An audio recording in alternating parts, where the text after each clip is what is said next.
ከትናንትና በስቲያ በሃላባና ከምባታ መሰል ቆይታ አድርገን ነበር። ዛሬ ደግሞ በሀዲያና በስልጤ የጀመርነውን ገጠር የማሻገር የገጠሩን የአርሶ አደሩን ህይወት የማዘመን ስራ ሞዴል ነው ያየነው። ባየነው ነገር ከፍተኛ ደስታ ተሰምቶናል። አስደማሚ ስራ ስለሆነ የእያንዳንዱ የአርሶ አደር ህይወት በዚህ ደረጃ መቀየር ከቻለ ኢትዮጵያ የምግብ ሉዓላዊነት ለማረጋገጥ ከችግር ለመገላገል በብዙ መልኩ የምናነሳቸው ችግሮችን ለመፍታት ያግዛል። ለምሳሌ ኢትዮጵያ ውስጥ ቅንጨራ አለ ብለን እናገራለን። እዚህ ግን ጓሮ በቂ ፕሮቲን ነው ያለው። እንቁላል አለ፣ ማር አለ፣ ስጋ አለ፣ ዶሮ አለ፣ ፍራፍሬ አለ፣ ጎመን ሰላጣ አለ። ይሄን በልቶ ያደገ ሰው ሊቀነጭር አይችልም። ቅንጨራን በቀጥታ ሳይሆን በዚሁ ስራ ልንመልሰው እንችላለን። በጓሮ ይሄ ሁሉ ነገር ያለ ሰው ሊራብ አይችልም። በቀን 2-3 መብላት ጉዳዩ ሊሆን አይችልም። ረሃብና ሉዓላዊነትን እዛው እያለን እንፈታለን። ለገበያም የሚያመችና የሚያውል ነገር አለው እና የተጀመረው ስራ በጣም አስደማሚና አስደናቂ ነው። ይሄንን ስራ እንዴት ማስፋት እንችላለን፣ እንዴት ማሳደግ እንችላለን የሚለው ጉዳይ ውይይትም ቁርጠኝነትም ይፈልጋል። ይሄን ማስፋት ከቻልን ነው በ2-3-4 ዓመት ማስፋት ከቻልን ኢትዮጵያ ውስጥ የምናስበውን ለውጥ ለማምጣት በእጅጉ የሚያግዝ ነው። ከሁሉ በላይ ግን አንድ አርሶ አደር ከከብት የተለየ ቤት ኖሮት ምግቡን የሚያመስልበት እንጨት ሳይቆርጥ ማብሰል መቻሉን ማየት ለኛ ለአርሶ አደር ቅርበት ያለን ሰዎች ትርጉሙ ብዙ ነው። የሀገራችን ሰዎች በዚህ ደረጃ ህይወታቸው ተቀይሮ ማየት እና እንደው ንግግሩን ኢንፎርማል ለማድረግ ምን አይነት ስሜት እንደተሰማችሁ ሪፍሌክት አድርጉና ከዚያ ቀጣይ ሚሽናችንን አቅጣጫ ሰጥተን እንቋጫለን ማለት ነው። ይሄ ኢንፎርማል ዲስከሽን ነው፣ ግን ደግሞ ሂስቶሪካል ዲስከሽን ነው። ዝም ብለን ኢንተርቪው ከምናደርግ በዚህ መንገድ ብንወያይ የበለጠ ጥሩ ይሆናል ብዬ ተስፋ አደርጋለሁ። በጣም አመሰግናለሁ ክቡር ጠቅላይ ሚኒስትር። እኔ ትናንት በስቲያም የሚያየነውን ዛሬ የሚያየነውን የገጠር ህብረተሰብ ህይወት ያኗኗር ዘይቤ ማሻሻያ ፕሮግራም የነገዋን ኢትዮጵያ ነው የሚያሳየኝ። አንድ ፕሮጀክት ብቻ አይደለም፣ የሆነ ሰፈር የመለወጥ ጉዳይ ብቻ አይደለም። ኢትዮጵያ ነገ ዜጎቿ የሚኖራቸው ያኗኗር ዘይቤ ለውጥ ነው በዚህ አሻግሬ የማየው። በጣም ባጠረ ጊዜ የተሰራ ነው። ከተማ ላይ የማይገኝ ያልተበከለ ንጹህ አየር ሁሉንም ለህብረተሰብ እድገት ወይም ለአንድ ጤናማ ልጅ እድገት የሚያስፈልጉ ምግቦችን የትም ሳይሄድ ከጓሮ ቀንጥሶ ማየት የአእምሮ ምግብ የሚያገኝበት ለአካልም ምግብ የሚያገኝበት ንጹህ በሆነ ስፍራ ብርሃን ኖሮት ኢነርጂ አግኝቶ ላይፉን ትራንስፎርም አድርጎ የሚኖር ማህበረሰብ በእርግጥም የተለምነው ብልጽግና የእውን የመሆኛ ጊዜው ብዙ ሩቅ እንዳይደለ ማሳያ አድርጌ ነው የተገነዘብኩትና በጣም ትልቅ ተስፋ፣ ትልቅ አቅም በትንሽ በራስ ሀብት በራስ አቅም ክህሎትን፣ እውቀትን እና የአካባቢ ሀብትን አገናኝቶ በልብ ማየት የሚችል የአመራር ዘይቤ በአይን ብቻ ሳይሆን መኖር ሲችል እንደዚህ አይነቱ ነገር እንዴት ባጠረ ጊዜ እውን መሆን እንደሚችል አብይ ማሳያ ነውና በእኔ እምነት በአጭር ጊዜ ሁሉም የህብረተሰብ ክፍል ካበረ ከተባበረ ኢትዮጵያን በአጭር ጊዜ የመቀየር ትልማችን እውን ይሆናል የሚል ተስፋም ጭምር የሰነኩበት። አመሰግናለሁ። አመሰግናለሁ ክቡር ጠቅላይ ሚኒስትር። ከከተማ ኮሪደር ወጥተን ወደ ገጠር ኮሪደር ስንገባ ማህበረሰቡን እንዴት ባለው አቅም ባለው በአካባቢ ሪሶርስ ማበልጸግ እንደሚቻል ሀገር የምትበለጽገው ቤተሰብ ሲበለጽግ ማህበረሰብም እንደዚሁ ነውና ይሄ ትልቅ ማሳያ ነው። የነበረ ግን ያላየ ነው። እይታን የሚጠይቅ ጉዳይ ነውና ይሄ ኢኒሼቲቭ ቤተሰብን ቀይሮ ወደ ሀገር ልማት ብልጽግና የሚያሻግረን እውንም ደግሞ መሆን የሚችል በአጭር ጊዜ ይሄ ከተከናወነ ማህበረሰቡን ህብረተሰቡን አስተባብሮ ደግሞ ሰፊ ስራ መስራት እንደሚቻልም ያየንበት ነው። በተለይ ደግሞ በገጠር ያሉ የማህበረሰብ ክፍላችን በጣም አድካሚ የሆነ የኑሮ ዘይቤ ነው ያላቸው። ይህንን የሚያቀልላቸው ሶላር ኢነርጂው፣ የባዮጋሱ በፊት እንደ ዌስት የሚጣሉ ነገሮች ጥቅም እንዳላቸውና በተለይ ደግሞ ለእናቶችና ለሴቶች በጣም አድካሚ የሆነውን እንጨት ለቅመው በጭስ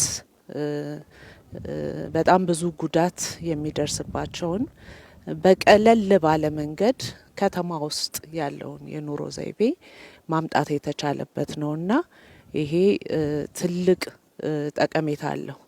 ቤተሰብ ጤናማ እንዲሆን ከብት፣ ሰው ሁሉም አንድ ላይ ከሚኖርበት በዘመነ መንገድ በገጠርማ አካባቢ እንደዚህ አይነት የተሻለ ህይወት መኖር እንደሚቻል ጤንነቱ የተጠበቀ አእምሮ የታደሰ ማህበረሰብ ከህፃናትም ጀምሮ ሁሉንም ነገር የያዘ ስለሆነ የምግብ ዋስትናንም ከማረጋገጥ አኳያ ቀጣዩንም ትውልድ የመገንባት ስራ ነው ብዬ ነው ማምነውና በጣም እጅግ ተደስቻለሁ። አመሰግናለሁ። እሺ፣ አመሰግናለሁ። እኔ በዋናነት መናገር የምፈልገው የእይታ ላይ ያለውን ለውጥ ነው መናገር የምፈልገው። ኢኮኖሚ ለማሳደግ ጥረት ይደረግ ነበር፣ ግን ኢኮኖሚ ብቻውን ብልጽግና መሆን እንደማይችልና ሁለንተናዊ ብልጽግና፣ የማህበራዊ ብልጽግና፣ የሰው አናኗር ዘይቤው ራሱ መለወጥ እንዳለበት አሳይቶናል። በተለይ አሁን ብልጽግናችን እናረጋግጥ ሲባል ሰው ካናኗሩ ከቤቱ መጀመር አለበት በሚል እየሰራ ያለው ነገር እጅግ በጣም የሚደንቅ ነው። ከዛ ባሻገር በግለሰብ አርሶ አደር ደረጃም የተሻለ ኢኮኖሚ ያላቸው አርሶ አደሮች አሉ። ነገር ግን ምን አይነት ቤት ውስጥ መኖር እንዳለባቸው አያውቁም። ምን አይነት መኝታ ላይ መተኛት እንዳለባቸው አያውቁም። የአካባቢ ጽዳታቸውን በሚፈለገው ቤታቸውን በሚፈለገው ልክ በንጽህና አያያዝ እንኳን አያውቁም፣ ኢኮኖሚ ያላቸውም ጭምር። ስለዚህ ኢኮኖሚ ያላቸው አርሶ አደሮችም የተሻለ ገቢ ያላቸው አርሶ አደሮችም የተሻለ ቤት ውስጥ መኖር እንዲችሉ፣ የተሻለ አካባቢ ውስጥ መኖር እንዲችሉ ትልቅ ለውጥ ያመጣ ነው። ከዛ ባሻገር ግን እንደ ኢትዮጵያ ብልጽግናን እውን ለማድረግ ራዕይ ሰንቀን እየሰራን ያለ ነው። ለዚህም ደግሞ ካሁኑ ከኢኮኖሚ ማሳደግ ጎን ለጎን አካባቢያችንንም ለመለወጥ አናኗራችን ለመለወጥ እየተደረገ ያለው ነገር እጅግ በጣም ትልቅ ነው። በተለይ ክቡር ጠቅላይ ሚኒስትራችን ያደረጉትን ነገር በዚህ አጋጣሚ በእኛ ክልል ውስጥ በአራቱም ዞኖች ውስጥ የሰሩትን ነገር እጅግ በጣም ማድነቅ እፈልጋለሁ። ህዝቡም ለሳቸው ጥያቄ እውነተኛ ምላሽም እየሰጠ እንዳለና እሳቸው ባስቀመጡት አቅጣጫ መሰረት ደግሞ ያንን የእሳቸውን ጥያቄ ለመመለስ እየሄደ ያለው ነገርም እውነተኛ ፍቅሩንም ህዝቡም እየገለጸ መሆኑን በዚህ አጋጣሚ ማንሳት እፈልጋለሁ። በአጠቃላይ የኢትዮጵያ ብልጽግና እውን ለማድረግ የተጀመረው ነገር እጅግ በጣም ድንቅ ነው። በዚሁ ይቀጥላል። እኛም ደግሞ የበኩላችንን እሳቸው በሰጡን አቅጣጫ መሰረት ተጨማሪ ሞዴል ነው አሁን የተሰራው፣ ተጨማሪ ቤቶችን ተጨማሪ መንደር ለመፍጠር ደግሞ በግልም በጋራም ኃላፊነታችንን ለመወጣትም ዝግጁ መሆናችንን በዚህ አጋጣሚ ለመግለጽ ፈልጋለሁ። አመሰግናለሁ። እጅግ አድርጌ አመሰግናለሁ። ክቡር ጠቅላይ ሚኒስትር ዶክተር አብይ ይሄ ስራ በጣም በትልቁ አካባቢ እንዲለወጥ ትልቅ ውጤት አምጥተዋል። በባዶ ቦታ ነው የጀመርነው። በትንሽ ጊዜ ውስጥ አካባቢ መቀየር እንደሚቻል፣ ኑሮን ማሻሻል እንደሚቻል፣ ይህ ሂደት ደግሞ በቅንጅት ሲመራ የፕሮጀክት አስተሳሰብ መምራት ስንችል በቀላሉ መስራት እንደሚችል ተረድተናል። ሌላው ያለን ነገር እንዳልተጠቀምንም አይተናል።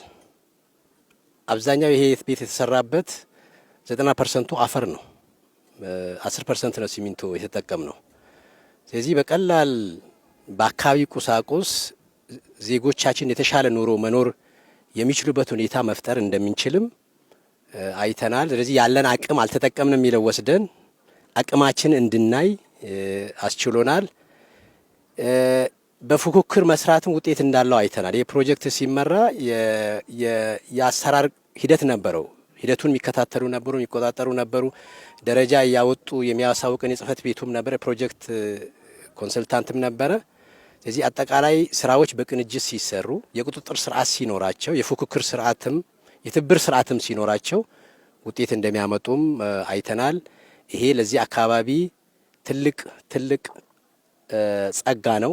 ይሄን አይተን በቀጣይ ለመስራትም ዝግጁ ነን። ብዙ አርሶ አደሮችም ስልጠና ወስደዋል፣ ወጣቶች ስልጠና ወስደዋል። አሁን እኛ ማሽኑን ገዝተናል፣ ማምረቻውን የማሽኑን ገዝተናል፣ ዝግጅት አድርገናል።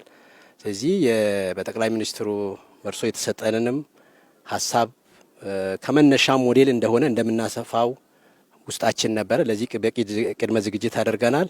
የተጀመሩ መንገዶች ውጤታማ እንደሆኑ አይተናል። ይሄን አስቀጥለን እንቀጥላለን። እጅግ አድርጌ አመሰግናለሁ። አመሰግናለሁ።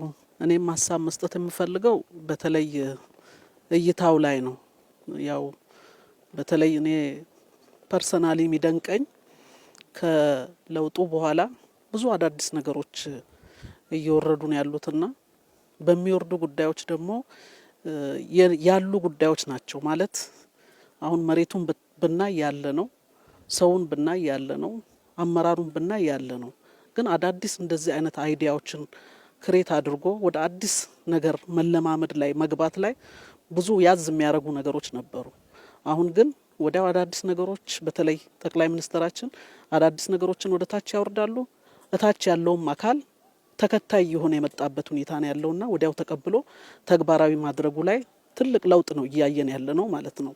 ይሄን ቦታ ሲጀመር ያየ ሰው ለማመን የሚያቅት ስራ ነው የተሰራው ማለት ነው እና በአንድ ቦታ በትንሽ ቦታ ሁሉንም ነገር ማሳካት እንደምንችል ጭምር ያየንበት ሁኔታ ነው ያለውና በተለይ ይሄ አካባቢ ደግሞ መስመርም ስለሆነ መንገድ ዳርም ስለሆነ አጠቃላይ አገር አቋራጭ መኪናዎችም ሁሉ ሲመጡ እየወረዱ እያዩ ፎቶ እያነሱ ተሞክሮን እየወሰዱ እየሄዱ ያለበት ሁኔታ ነው ያለውና ትልቅ አቅም ነው እየሆነ ያለው።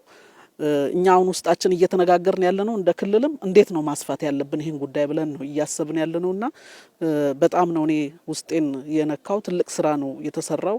አርሶ አደሩም ጭምር መስራት ከተቻለ ለውጥ ማምጣት እንደሚቻልም ጭምር ቁጭት የፈጠረበት ሁኔታ ነው ያለው። በዛ በኩልም ያለው አርሶ አደር እዚህ ማሳ ላይ ያሳረፍናቸውን ነገሮች በሙሉ ማሳረፍ ጀምሯል። ኢቭን ማቴሪያል ጭምር መሰብሰብ የጀመረበት ሁኔታ ነው ያለውና ስለዚህ መስራት ከተቻለ ለውጥ ማምጣት እንደሚቻል በአጭር ጊዜ ውስጥ ማሳካት እንደሚቻል ትልቅ ትምህርት የወሰድኩበት ነው የሚለውን ነገር ለማንሳት ነው።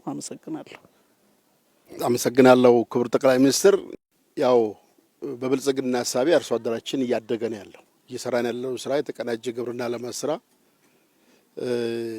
ገጠር ኢኮኖሚው እያደገ ነው። አርሶ አደሩ ገቢው እያደገ ነው ያለው። ግን ገቢው እያደገ ሲሄድ የተሻለ ኑሮ ፍለጋ የተሻለ አኗኗር ዘመናዊ አኗኗር ፍለጋ ወደ ከተማ ነው የሚፈልሰው። ይሄ የተሻለ ኑሮ ከተማ ብቻ ሳይሆን የተሻለ አኗኗር ዘመናዊ አኗኗር ገጠር ላይ መፍጠር እንደሚቻል የተረጋጋ ህብረተሰብ መፍጠር እንደሚቻል ያ የተረጋጋ ህብረተሰብ ደግሞ ለጀመርነው የበለጸገ ቤተሰብ ማህበረሰብ እና ሀገር ግንባታ ትልቅ ፋይዳ ትርጉም አለው የሚል አስተያየት ነው ያለኝ። ባለፉት 3 ወራት የፕሮጀክት ሀሳብ ማለት ምን ማለት እንደሆነ ክትትል ምን እንደሚያመጣ በመፈጸም አቅም በጥራት በወጪ መቀነስ ምን እንደሚያመጣ እኛም የተማርንበት ነው። ይሄንን አስፍተን ወደ መላው የገጠርቷ አካባቢ እንግዲህ የብልጽግ አርሶ አደሮች መንደር ሁሉም አካባቢ እንዲፈጠር የተሻለ ኑሮ ከተማ ብቻ ሳይሆን የተሻለ ኑሮ ዘመናዊ ኑሮ ገጠር መኖሩን ማሳያ ነው። እኔ የዛ ነው ብዬ ነው የምወስደውና እጅግ ታላቅ ስራ ታላቅ ሀሳብ ኢትዮጵያን የሚያሻግር ስለሆነ እኔ በጣም ደስተኛ ነኝ። እንደ አንድ ዋና ገበሬ በጣም ነው ደስታዬ ወደር የለውም ለማለት ነው። አመሰግናለሁ። ቅርብ ጊዜ ወዲህ ገጠር ከወጣው ረጅም ጊዜ ሆኖኛል። አትሊስት ወደዚህ አካባቢ መጥቼ አላቅም። መምጣቴ እንዲያየሁትን ነገር በማየቴ በጣም ደስተኛ ነኝ። ብዙዎቻችሁ አንስታችሁታል። የአመለካከት ጉዳይ ነው። አገር መቀየር በሚደረግ ጥረት ውስጥ ትልቁ ፈተና የአመለካከት ነው የሚሆነው። ሰለሞን ደሬሳ የሚባል ባለቅኔ አሁን በሕይወት የለም። ብዙ ኢትዮጵያዊ ላሊበላ እና አክሱም ፊት ቆሞ እንዴት እንደማይሰሩ ነው የሚያስበው ነው የሚለው። ቆሞ መጀመሪያ ይመጣለት አይሰሩም ነው የሚለው። አስታውሳለሁ ግብርና ማዘመን ምናምን ሲባል ቴክኖሎጂ እንዲቀስሙ ጃፓን የሄዱ የኛ መሀንዲሶች ነበሩ። ሲመለሱ የትም ፈቅ ልንል አንችልም የሚል ትምህርት ነው ቀስሞ የመጡት።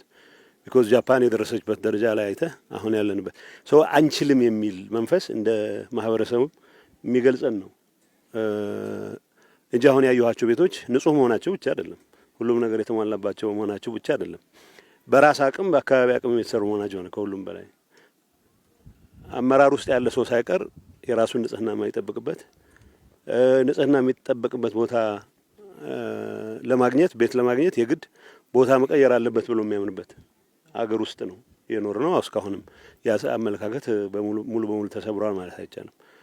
ገጠር ውስጥ አስተማሪ ሆኖ የተመደበ ሰው ገጠር ውስጥ የሚያስተምራቸውን ነገሮች አፕላይ አድርጎ ሰው መቀየር የሚችልበት እድል ይጠቀማሉ። አይጠም የሚጎሉት ያሉት ጎደሎች እንደተጠበቁ ነው።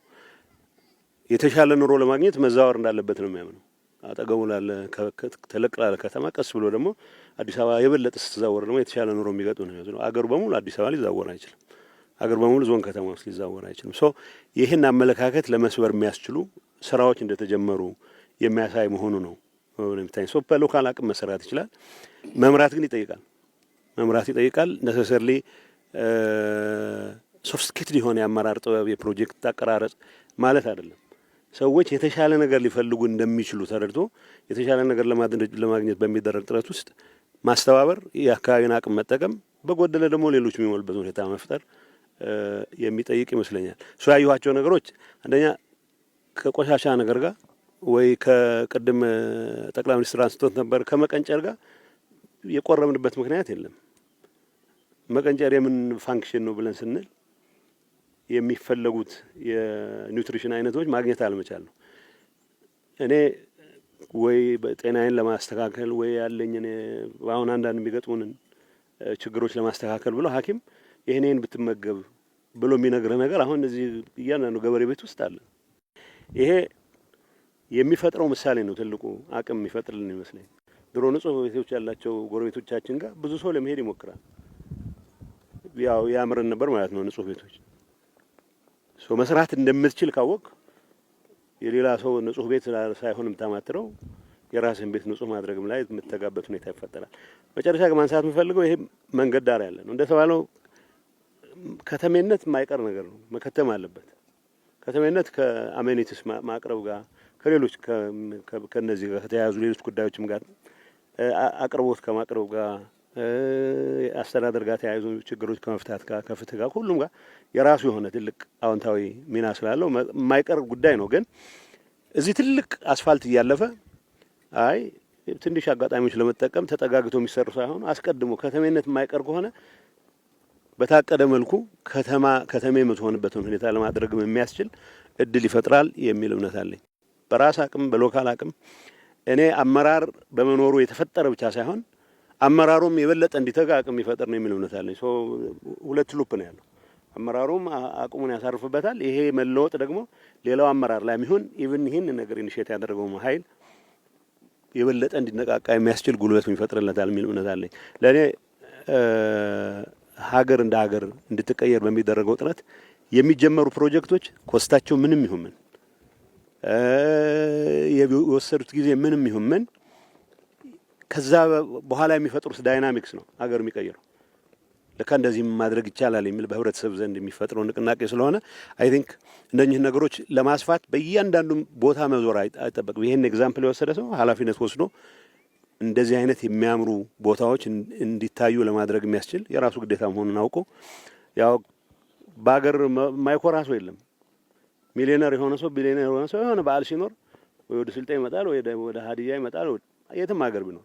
በሀገራችን መኩራት ካለብን በእኛ ምጽዋት የሚኖሩ ወላጆች እንዲኖሩን ሳይሆን ወላጆቻችን ራሳቸውን ችለው ያለ ምንም ስጋት ንጹህ መኝታ ውስጥ 2-3 ቀን ማሳለፍ የምንችልበት ሁኔታ መፍጠርም ራሱ ማገዝ እንዳለብን አውቀን በዛ መልኩ ብንንቀሳቀስ ይሄ አሁን የምናየውን በአነስተኛ ደረጃ የሚታዩትን ነገሮች በስፋት ማድረግ ማይቻልበት ምክንያት የለም። ንጹህ ነገር በበዛ ቁጥር ሰውም ቆንጨራን ለመሬት ለማልማት ካልሆነ በስተቀር እርስ በርስ ለመቀጣቀጥ የማይጠቀምበትምና ሰላም ለመፍጠር ለምናደርገው ጥረትም ትልቅ አስተዋጽኦ ያደርጋል የሚል እምነት አለኝ። ሞር ኢንፎርማል የምናደርገው ይሄ ነው። አክባሪ ይስጥልኝ። አመሰግናለሁ ክቡር ጠቅላይ ሚኒስትር በዚህ ፕሮግራም በመገኘቴ እኔም ደስታዬን ለመግለጽ ነው። ይሄ ያሳየን ነገር ቢኖር አንደኛው ነገን አምጥቶ ዛሬ እንደመኖር ማለት ነው። ወደፊት የምትኖር ኢትዮጵያ በለጸገች ሲባል ሊኖር የሚችለው ምን እንደሚሆን ካየ ነው ይሄን ይመስላል ማለት ነው። ነገን ዛሬ አምጥቶ መኖር መጀመር ነው። ያለንበት መሬት ቅድም ፋቴ እንዳለችው እዚሁ ያለ ነው። ብዙ ሰው ወይ ከተማ የተሻለ ገንዘብ ያለው ቤተሰብ አለው ወይ ደግሞ ካሽክሮፕ አለው። አሁንም ከዚህኛው በመጠን የሚበልጥ ቤት የሚሰራ ብዙ ሰው ነበረ ድሮም። ይሄ ለውጥ የሚያሳየን ያለው ግን አንድ የተሟላ ብልጽግና ማለት ምን የያዘ ሲሆን ነው። ከግብርናውም ከከተሜነቱም በቤት ውስጥ መኖር ካለበት ነገርም ያን አካቶ የያዘ ሰው ሲበለጽግ መኖር የሚችለው በዚህ መንገድ ይሆናል ማለት ነው። ብዙ ቦታ ቅድም እንደተባለው ከገጠር ወደ ከተማ ነው ሻለ ለውጥ ተብሎ የሚወሰደው። ግን አደጉ የሚባሉት ደግሞ ሀገሮች የተሻለ አቅም ያለው ሰው ከከተማ ወጣ ብሎ ፈንጠራ ያለ ቦታ ነው የነዚህ አይነት ቤት ሰርቶ መኖር የሚችለውና ያንን የብልጽግና የበለጸጉ ሰዎች የተሻለ አቅም ያላቸው ሰዎች ከከተማ ግርግር ወጣ ብለው በደንብ በልጸጋ ያለ ህይወት ሲኖሩ ይሄን ነው የሚመስለው። በጤንነት ባካየ ነው ቆሻሻ የሚሆን የነበረ መጸዳጃ አሁን እናቶች ድሮ አይናቸው ጭምር እስኪጠፋ እሳት ለእንጨት ለቀማ ሄደው ሱንፍ ያሉ ይጥፉበት ከነበረው ብርሃን ሆኗል፣ ማብሰያ ሆኗል። ጉልበት ይቆጥባል፣ ጤንነት ይቆጥባል፣ ማዳበሪያ ይሆናል። መብራት በተሟላ መንገድ ያገኛሉ። በአጭር ቦታ ውስጥ ሁሉም በጎ የሚባሉ ለምግብነት የሚሆኑ ነገሮችን አንድ ቦታ ያስገኛል። ሁለተኛው አኗኗር ይቀይራል። ሰዎች አሁን በተበታተነ መንገድ ለእርሻ ማይመች፣ ወፍጮ ለማስገባት ማይመች፣ መንገድ ለመስራት ማይመች፣ ኤሌክትሪክ ለመዘርጋት ማይመች የነበረው በዚህ መንገድ ሰዎች ሲደረደሩ አንደኛ ለእርሻ የሚሆን ኩታ ገጠም ለማድረግ የሚያስችል የተሻለ እድል ይፈጠራል። ሁለተኛው በቀላሉ ሰርቪስ ያገኛሉ። ሶስተኛው ለመተጋገዝ የሚያስችል ማህበራዊ ህይወታቸው ይቀየራል። ስለዚህ የተሟላ ብልጽግና የሚባለውን ነገር በዚህ ናሙና ስላየ ነው። አቅም ደግሞ ያለው ሰው ይኖራል። ይሄ ደግሞ አሁን የተጀመረው የግብርና ሁሉም አይነቶች ተጨማሪ አቅም መፍጠሪያ ደግሞ መንገዶች ናቸው። በትንሽ መሬት በትንሽ ቦታ ማሩንም አሳውም ሊጨመርበት ይችላል። ፍራፍሬው እዛው ነው ያለው። የሚታረሰው የሚዘራው የሚረባውም አንድ ቦታ ላይ ከታከለበት ሰው በትላልቅ ማሳ ላይ ኢንዱስትሪያላይዝ በሆነ መንገድ ላይ የሚሰራ የነበረውን በኮቴጅ ደረጃ በሀውስሆልድ ደረጃ መስራት እንዲቻል አሳይቷልና ይሄም ያመላክተን አንድ ምናብ ነው፣ ነገር ማየት ነው። ነገ ምን ይኮናል የሚለውን የሚያይ መውሰድ ነው። ሁለተኛው አገር ተቋም መሪውን ይመስላል። በዚህ ደረጃ የሚያምን ራሱ ሮጦ ተንቀሳቅሶ የሚያሰራ መሪ ስላለ የሚሆን ነው። የመሪውን ደግሞ ካየ በየቀበሌው ድረስ አመራር ነው ያለው። ይሄ አብነት ምን እንደሚሆን ካየን አቅሙ በየደረጃው አለ። ሁሉም ሰው በዚህ መንገድ ከወሰደው መላው ኢትዮጵያን ይሄን የማድረግ አቅም እንዳለን ይታያል። ገበሬውም እየተቀየረ ነው፣ ከተማውም እያደገ ነው፣ ሀብት ይመጣል። ሀብቱ እያለ እንዴት መጠቀም እንዳለብን ነበር የማናውቀው። ይፈሳል ገንዘቡ እኮ ትልቅ ቤት ይሰራል፣ ግን ምን እንደሚይዝ አናውቅም ነበር የነበረውና አሁን እሱ ሁኔታ ቀየረልን። ይሄን ይዘን ከወሰድን በየደረጃው ከተሞች ያሉም ዘመዶች አሉ፣ ገጠርም ብዙ የሚያመርቱ አሉ። አሁን እንዴት ቻናል ማድረግ እንዳለብን አይተናል ማለት ነው። ከዚህ ተነስተን በጥቂት ዓመታት ውስጥ ረጅም ጊዜ የሚወስደው ብልጽግና ወደ ራሳችን አስጠግተን መኖር የምንችልበት አይን ገላጭ የሆነ ነገር ነው። አይን ይፈልጋል፣ ልብ ይፈልጋል፣ መስጠት ይፈልጋል። እነዚህ ተደምረው ነው ይሄን ነገር ያመጡት። የተሟላው ነገር ግን በእጃችን ስላለ ቀጣይ መላ ሀገሪቱን ወደዚህ መቀየር የሚያስችል እድል ፈጥሯል የሚል እምነት አለኝ። አመሰግናለሁ። ክቡር ጠቅላይ ሚኒስትር እጅግ በጣም አመሰግናለሁ።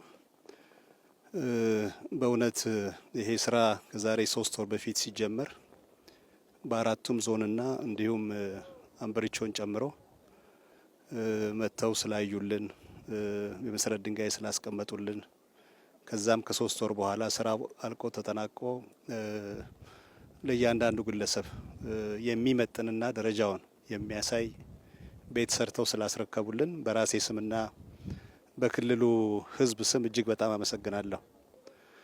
በመቀጠል የከተማ ኮሪደር ሲሰራ የከተማ ኮሪደር የሚይዛቸው መሰረታዊያን የሚባሉ አሉ፣ ወይም ቤዚክ ኮምፖነንት የሚባሉ አሉ። በተመሳሳይ ሁኔታ የገጠር ኮሪደርም ሲሰራ ቤዚክ ኮምፖነንት የሚባለው ወይም መሰረታዊያን ተጠቃለውበታል። ዋናው ቤት ላይ በከተማም ጭምር ያሉ ሳሎን ቤት ያለው 3 መኝታ ቤት ያለው ስቶር ያለው ወደ ኋላ ስንሄድ ደግሞ ሰርቪስ ቤት ያለው በሰርቪሱ ቤት ውስጥ ለጥጆች ማደሪያ ቤት ያለው መጸዳጃ ቤት ያለው ኪችን ያለው ይሄ የተሟላ ነው። ወደ ጓሮ ስንሄድ የተለያዩ አትክልቶች ለራሳቸው ፍጆታ የሚጠቀሙበት አልፎ ተርፎ ደግሞ ለሽያጭ የሚውሉበት ከቤቱ ፊት ለፊት ስንመጣ ግሪነሪ ያለው በተመሳሳይ ሁኔታ የተለያዩ ፍሩቶችን አትክልቶችን አምርቶ ሊሰጥ የሚችልበት ቦታ የተለያዩ አገልግሎቶች ስንመለከት የሶላር መብራት አገልግሎት የሌላ መብራት መጠቀም አቅማችን ወደዚህ እስከምናመጣው ድረስ ያንዳንዱ አርሶ አደር ሶላር ተጠቅመው የመብራት አገልግሎት እንዲያገኝ ምግቦችን በሱ እንዲያበስል ከብቶቹን ቀን የሚያወሉበት ቦታ የሚያበላበት ቦታ ከብቶችን ደግሞ ዳሪ ተጠቅመው ባዮጋዙን የማብላላት ይሄ በጣም ትልቅ ነው። ሌላ ሀገር ላይ ስንሄድ የምንመለከተው የምንቀናው ነገር ዛሬ በሀገራችን ተግባራዊ ሆኗልና ይሄ በጣም ትልቅ ስራ ነው ብለን ነው የምንወስደው። ለነበሩት ሀሳብ ላረጉልን አጠቃላይ የመምራት ሰርቪስ ወይም አገልግሎትና ስለመሩን ጭምር እጅግ በጣም እናመሰግናለን። በቀጣይ ከዚህ ወስደን እኛ ይሄን ጉዳይ ማስፋፋት መቻል አለብን። የከተማውን ሕዝብ ኑሮ ለመቀየር ያሰብናቸውን የተለያዩ ኢኒሼቲቮች ተግባራዊ በምናደርገው ልክ የገጠሩንም ሕዝብ በተመሳሳይ ሁኔታ ተረባርበን በአጭር ጊዜ በተሰጠን አሳይመንት መሰረት በቅርብ ጊዜ እነዚህም በመቶ ማባዛት በሺዎች ማባዛት የህብረተሰቡን አቅም ማስተባበር የአመራሩን አቅም ማስተባበር እና ሙሉ ጊዜያችንን በስራ ላይ እንደምናሳልፍ ቃል እየገባውሎት አሁን የጀመርናቸውን ስራዎች በተለያየ መንገድ ሳይሰሩ ለማደናቀፍ የሚሞክሩ አካላት ጊዜ የለንም፣ ጆሮአችንም ለነሱ አንሰጥም። ሙሉ ጊዜ 24 ሰዓት ህብረተሰቡንና አመራሬን ይዤ በስራ ላይ እንደማሳልፍ በዚህ አጋጣሚ ቃል እገባለታለሁ። አመሰግናለሁ። መልካም ውይይታችን በጣም ሸጋ ነበር። የተማማርንበት ሀሳብ የተለዋወጥንበት ለነገ ስራችንም ስንቅ የያዝንባቸው አንኳር ጉዳዮች የተነሱበት ነው። በጥቂት ጉዳዮች ላይ ብቻ ሪፍሌክት ለማድረግ ጌታቸው ካነሳው ሀሳብ ተነስቼ ትንሽ እሱ ያጎደለውን ላክልበት። ጌታቸው ምን አለ ነገር ስናይ እንዴት እንደማይቻል ለመተንተን ነው የምናየው። እንደዚህ አይነት አደገኛ ባህል አለ። ውጭ ሀገርም ስንሄድ ርቀዋልና አይደረስባቸውም ብለን ለመማር መጣልና ያለው ትልቅ አባባል ነው። እሱ ላይ ግን ላክለው የምፈልገው ነገር አለኝ። የጌታቸው ሀሳብ ሙሉ እንዲሆን እንዴት እንደማይቻል ብቻ አይደለም ጌታቸው የምናየው፣ ከተቻለም ለመካድ ያለን ሙከራ ነው አደገኛ የሆነው። ለምሳሌ ከተማ ኮሪደር ስንሰራ በተደጋጋሚ አንስቼዋለሁ። ማን ዲዛይን አደረገላቸው? ማን ሰራላቸው? ገንዘቡ ከየት መጣ? ሌላ ሰው የሚፈልገው ላሊበላም ቢሆን ሲሄድ እንዴት እንደማይሰራ ማመን ብቻ ሳይሆን ኢትዮጵያ ያልሰራው ዲዛይኑን ከሌላ አገር ጋር ማያያዝ፣ አክሱምን ሲያ ከሌላ አገር ጋር ማያያዝ፣ የኑቢያን የኩሽን የአክሱምን ስልጣኔ የፑንትን ስልጣኔ የማያምንና የማይቀበል እሳቤ ነው ያለው። ቀደም ከሰለጠኑት ውስጥ ከቅድመ አክሱም የፑንት ስልጣኔ፣ የኩሽ ስልጣኔ፣ የኑቢያ ስልጣኔ ራሱ የአክሱም ስልጣኔ የነበረበት የዛጉዌ ስልጣኔ የነበረበት ሀገር አሁን ከዛ ያነሰ ስራ ሲሰራ ሲያይ ሌላ ባለቤት ፈላጊ እንጂ ይቻላል ብሎ አያስብም። ከተማ ላይ አይቼዋለሁ ይሄን ነገር። ማንኛውም ስራ ስንሰራ ማን ሰራላቸው ቱ ዘ ኤክስተንት ማን ጻፈላቸው ብሎም ያስባል። አንችልም አይቻልም ባዮች ነን። ተችሎ ስናይም የኛ አይደለም ብለን ባለቤት ፈላጊዎች ነን። እርግጠኛ ሆኜ የምነግራቸው ይህንን ቪዲዮ በርቀት የሚያዩ ሰዎች ሌላ ሀገር ሄደው ነው የቀረጹት ሊሉ ይችላሉ። ያለ ማመን አለ። ኢትዮጵያን እንችላለን እንበቃለን ብሎ ማመን ላይ ውስንነት አለና ጌታቸው ትክክል ነው። ግን ቢታከልበት ብዬ የማስበው እንዴት እንደማንችል ብቻ ሳይሆን ተችሎ ስናይ ደግሞ ለመቀበል ያለን መተናነቅና መቸገር በጣም ይገርመኛል። በሁሉ ስራዎቻችን እኔን ራሴ ማለት ነው ማን ዲዛይን አደረገልህ? ማን አገዘህ? ገንዘቡን ማን ሰጠህ ነው እንጂ ኢትዮጵያ ትችላለች ብሎ ትልቁም ትንሹም አያምንም። ይሄ ደግሞ የእሳቤ ስብራት በተግባር ቁም ነገር እንዳንሰራ ያደርገናል። እንችላለን፣ እኛም ማንችለው ነገር የለም። እንዳንችል ያደረገን የትኩረት የአቅጣጫ ስህተት ነው። እሱን ካስተካከል እንደሚቻል አይተናል። ማስፋትም እንዲሁ ይቻላል። ሁለተኛው ሬድዋን ያነሳው ክሪቲካል ነገር አለ። ለመከተም ከተሜነትን ለማስፋፋት ከወዲሁ አስበን መስራት አስፈላጊ ነው የሚባለው ጉዳይ ከተማ ላይ አንድ ችግር አለ። ሁላችሁም ታስተውሉ ከሆነ መተኛት አይቻልም። አንድ ሰው ታሞ እናቱ ታማ በመከራ ሊያስተኛ ፈልጎ ሌሎች ለራሳቸው ጉዳይ ለሚያደርጉት የድምፅ መታወክ በሽተኛ መተኛት አይችልም። ሰው ስራ ላይ አምሽቶ አንድ ሰዓት ልረፍ ብሎ መተኛት አይችልም። አንዱ ለራሱ ደስታ ለራሱ ነፍስ ስጋ እርካታ ሌላውን ማወክ መብቱ ነው ይመስለው። ይሄ በሁሉ ዓለም የሌለ ነገር ነው። እኛ ሰርጉ የኔ ነው፣ ግን ሌላ በሽተኛ ካላወቅኩ መንገድ ካልዘጋው ሰርግ አይመስለኝም። ለቅሶ የሞተብኝ ሰው እኔ ነኝ፣ መንገድ ካልዘጋው ሌላውን ካላወቅኩ አስፓልት ላይ ድንኳን ካላሰርኩ የኔ ለቅሶ የተከበረ አይመስለኝም። ዓለም እኔ ብቻ አይደለሁም። እምነትም ይሁን ለቅሶም ይሁን ሰርግም ይሁን የግል ጉዳይ እንጂ ሌላውን ሰው የሚያወቅ ከሆነ የሚረብሽ ከሆነ በማህበር የመኖር መሻታችን አደጋ ውስጥ ይገባል።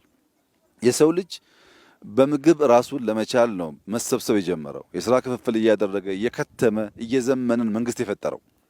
ያን መንግስት የፈጠረበትን ትተን ወደ ኋላ ተመልሰን የአንደኛው ኑሮ ዘዬ የአንደኛው አኗኗር ጎረቤቱን የሚያውክ እየሆነ ሲሄድ ሄዶ እድሜ የሚያሳጥር ብስጭትን የሚያበዛ በብስጭት በሽተኛ የሚያደርግ ነገር መፈጠሩ አይቀርም። አሁን ይህን ተመልከቱ። መንገዱ እዛ ማዶ ነው ያለው። 30-40 ሜትር ራቅ ብሎ ቤት ሲሰራ ይህ ሃይዌይ ነው። በየጊዜው ከሆሳና አዲስ አበባ፣ ከአዲስ አበባ ወራቤ መኪና ይንቀሳቀሳል። መንቀሳቀስ አንከለክልም። ስራ ነው፣ ህይወት ነው። እኛ ራቅ ካላልን ግን መኪና ባለፈ ቁጥር መተኛት አንችልም ማለት ነው። እንረበሻለን። የሚረበሽ ሰው እንቅልፉ የተረበሸ ሰው ደግሞ ነገ ፕሮዳክቲቭ መሆን አይችልም። እና ራቅ ማለቱ ነገ ለመከተም ብቻ አለ። መንገዱን እናስፋ ብንል አናፈርስም፣ ሀብት አናወድምም ማለት ነው። ከመንገድ ባሻገር ዛሬም ደግሞ ቤቱን አራቅ ነው እንጂ አይሰራበትም ማለት አይደለም። መሬቱ የጎመን ቃሪያ፣ ሰላጣ ይሰራበታል። ይህንን የኑሮ ዘዬ መማር በብዙ መልኩ ለኢትዮጵያውያን የሚገባ እና የሚያስፈልግ እንደሆነ ይሰማኛል። ሶስተኛው በተለይ የክልላችን ርዕሰ መስተዳድር የዞናችንም አስተዳዳሪ መገንዘብ ያለባቸው ጉዳይ በቅርቡ መንግስት ከ1.5 ሚሊዮን ያላነሱ ቤቶች በሚቀጥሉት ዓመታት ገነባለሁ ብሏል። ይሄ ማለት አዲስ አበባ ላይ የሚገነባ አይደለም፣ የእናንተን ስራ ጨምሮ ነው። በየቀበሌው በየሰፈሩ የምንሰራቸው ቤቶች ናቸው ተደምረው በሀገር ደረጃ ያንን ውጤት የሚያመጡት። እኛ ከዛ በላይ ነው እቅዳችን፣ ግን የተጋነነ ቁጥር ተናግረን ሳንተገብር እንዳንቀርን ብለን የቀነስ ነው። እያንዳንዱ ቀበሌ ወረዳ በዚህ መልክ ስራውን ከሰራ ካለንም ጥርጥር ባነሰ ጊዜ ያንን ቤት ልናሳካ እንችላለን። ሰምታችሁ ይሆናል የስሪዲ የቤት አገነባብ ቴክኖሎጂ ወደ ኢትዮጵያ እያመጣን ነው። ቤት እንደ ፋብሪካ የሚሰሩ ፋብሪካዎች እያመጣን ነው። በቀን አንድ ቤት ሁለት ቤት መጨረስ የሚችሉ ፋብሪካዎች እያመጣን ነው። ብረት ገጣጥሞ ቤት የሚሰሩ ፋብሪካዎች እያመጣን ነው። እነዚያ ፋብሪካዎች ግን አንድ ሰፈር ሳይሆን በየመንደሩ መኖር አለባቸው። ከፍተኛ የቤት ችግር ስላለብን በስቶ ጸዳ ያለና የዜጎቻችን ኑሮ የሚያዘምን ቤቶች ማብዛት ይኖርብናል። ከዚህ አንጻር ቅድም ከዞኑ አስተዳደር ጋር ስነጋገር ከወረዳ ጀምሮ 80 የሚጠጉ ተመራጮች አሉ ብሎኛል። በወረዳ በዞን በክልል ምክር ቤት በፌዴራል ምክር ቤት የሚወዳደሩ 80 ገደማ በስልጤ ዞን ብቻ አሉ ብሎኛል። እኔ ለስልጤ ወንድምና እህቶቼ ማሳሰብ የምፈልገው ነገር እነዚህ 80 ሰዎች ቢያንስ 10 ቤት ካልገነቡ በሚቀጥለው ምርጫ አትምረጧቸው ነው። ያልሰራ ሰው መመረጥ የለበትም። ዝም ብሎ እያወራ ምርጫ የሚባል ነገር የለም። ጊዜ ያላችሁ አሁን 3 ወር ነው እኛ የሰራ ነው። እናንተ 6 ወር 7 ወር አላችሁ፣ 8 ወር አላችሁ። ከዚያ በላይ ማድረግ ትችላላችሁ። ያ ሲሆን ደረታችንን ነፍተን ሰራንል ብለን ነው እኛ ወደ ምርጫ የምንቀርበው እንጂ ገና ተስፋ እየሰጠን ከመረጥከኝ በኋላ እናደርግልሃለን እያልን ከሆነ መቼም ልንለወጥ አንችልም። እና እያንዳንዱ ሰው በዚህ አግባብ ሚናውን የሚወጣ ከሆነ ምን አይነት ከባቢ ልንፈጥር እንደምንችል አስቡት። ሁለተኛ ሰሞኑን በየዋህነት በስህተት አላባና ከምባታ ላይ መቶ ቤት ስሩ ብያቸው ነበር። ካለማወቅ ነው፣ ይቅርታ ይደረግልኝ። ስልጤና ሀዲያ ግን ያ ቁጥር አይሰራም። ሁለት መልክ እንስጠው። አንደኛው በስልጤ አካባቢ የተወለዱ አመራሮች በየትኛውም ደረጃ ያሉ አመራሮች ቅድም ባልኩት መሰረት ለምሳሌ 80ዎቹ 10 ከሰሩ 800 ሆነ ማለት ነው።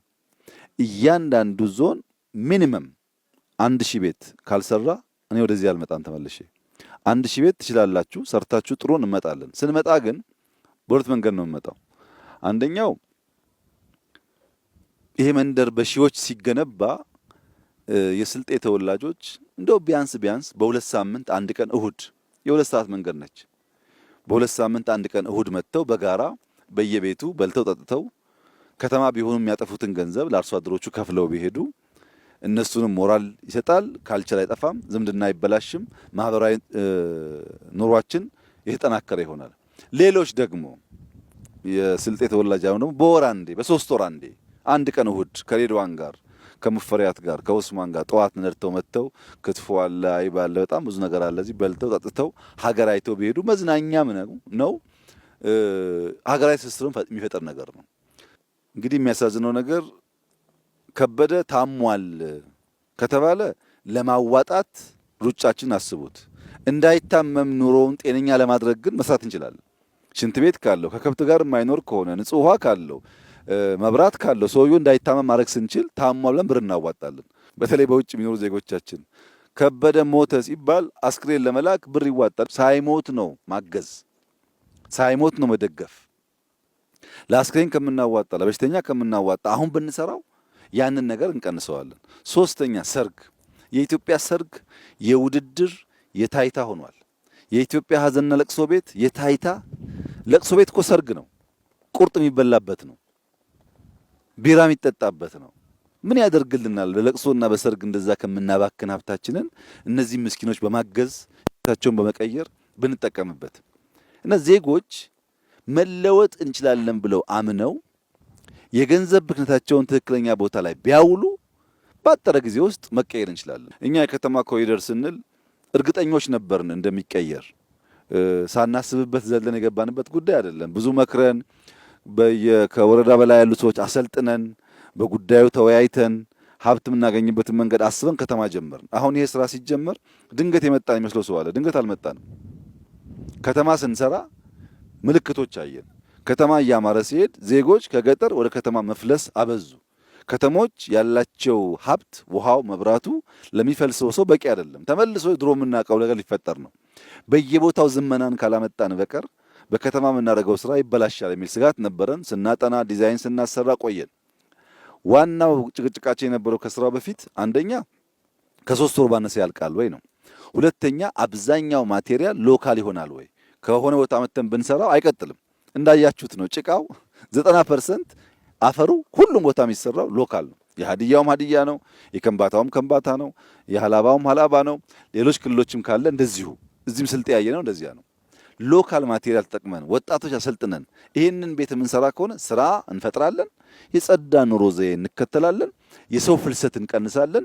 እኔ እርግጠኛ ሆኜ የምነግራችሁ በገጠር እንደዚህ አይነት ህይወት ካለ ብዙ ሰው ከተማ የሚመኝ አይመስለኝም። በተለይ መንገድ ኖሮ በቀላሉ መጓዝ የምንችል ከሆነ ሰው ምን ያደርጋል ከተማ ውስጥ? ከተማ እኮ ቆሻሻ ነው ብዙ ነገር፣ አየሩም ድምጹም አያስተኛም፣ ረባሽ ነው። እዚህ ይሻላል እና ይህንን ነገር ማስፋት የፖለቲካ ስራ አናድርገው። እኛ የተሰጠን ሲዝን ለቁም ነገር ነው። ይህንን ቁም ነገር የህዝባችንን ኑሮ ቀይረን እያንዳንዱን ሃውስሆልድ ቀይረን ካላየን በቀር ትርጉም የለውም። ሌሎች ደግሞ ላልተገባ ዓላማ ጊዜና ሀብታቸውን ለሚያጠፉ ወንድምና እህቶቻችን ያለኝ መልእክት እውነት ለመናገር ጀግና ኢትዮጵያ ውስጥ ትርጉም ብልሽት አለው። ጀግና ማለት ክላሽ አንግቦ መሄድ አይደለም። ጀግና ማለት የአንድን አሮጊት ቤት የሚሰራ ማለት ነው። ክላሽ ማንገብ የሚያስፈልግባቸው ቦታዎች፣ ሁኔታዎች፣ ሙያዎች ይኖራሉ።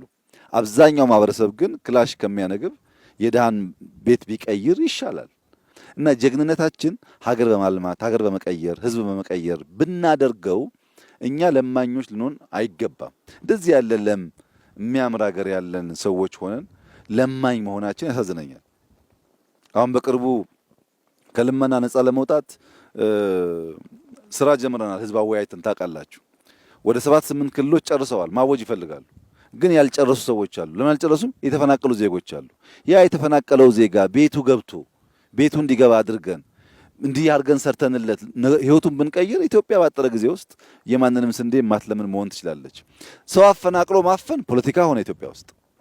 ሰው ቤቱ ቀየው እንዳይመለስ ፖለቲካ፣ ክላሽ መያዝ፣ መሰልጠን፣ ማደግ፣ መጀገን ሆነ፣ መበላላት፣ መጀገን ሆነ። እንዴት ሎ መሬቱ ይልማ ታዲያ?